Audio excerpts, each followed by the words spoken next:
Welcome to Chapter 4, a study of fibers and textiles. We will explore the characteristics, classification, and forensic analysis of fibers and textiles. By the end of this video, you will be able to identify common weave patterns, compare different fiber types through analysis, describe key identification characteristics, and apply forensic science techniques to fiber analysis. Fibers frequently shed and are picked up during normal activities, making small fibers valuable trace evidence in investigations. Collecting fibers within 24 hours is critical, as their evaluation can reveal the fiber type, color, and information about the crime scene. Fibers are spun into yarn and woven into textiles. Fiber transfer is commonly due to shedding from clothing.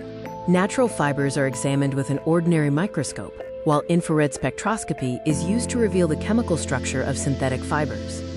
When a large quantity of fibers is found, destructive tests can be used, such as burning them in a flame or dissolving them. Comparing fibers from suspects and the crime scene can help solve crimes. Natural fibers include animal fibers made of proteins, such as wool from sheep, cashmere, mohair, and hair from various animals. Silk from caterpillar cocoons is another animal fiber that is longer and less prone to shedding.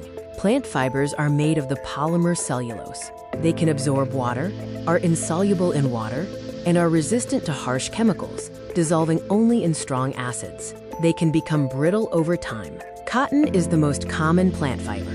Other plant fibers include coir, hemp, jute, flax, manila, and sisal. Mineral fibers include fiberglass, a fibrous form of glass, and asbestos, a naturally occurring mineral. Before the 19th century, only natural plant and animal fibers were used. Today, half of the products are artificially produced. Synthetic fibers include rayon, acetate, nylon, acrylics, and polyesters. Regenerated fibers are derived from cellulose. Rayon is the most common, imitating natural fibers but stronger. Cellulose, found in carpets, and polyamide nylon, used in performance clothing, are other examples. Synthetic polymer fibers are petroleum-based, with distinct characteristics. Monomers are joined into polymers and spun into yarns. These fibers lack internal structures and show regular diameters under magnification.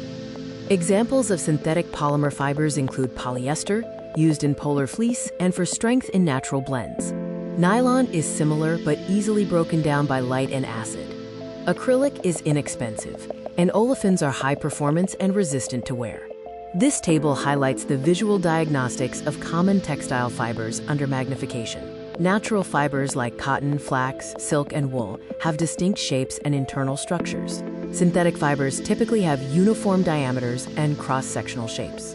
Fibers are twisted into yarn of various lengths and thicknesses. Blends can be made to meet specific needs like wrinkle resistance. Yarns are woven into fabrics by arranging threads side by side, known as the warp, and weaving crosswise threads called the weft. Textiles are characterized by their weave patterns, such as plain or tabby, basket, satin, twill, and leno. Each pattern offers unique properties in terms of strength, texture, and resistance to snagging or wrinkling. In summary, fibers are spun into yarns and woven into textiles. As trace evidence, fibers are critical for crime scene investigators. Analysis techniques include burn tests, solubility tests, polarized light microscopy, and infrared spectroscopy.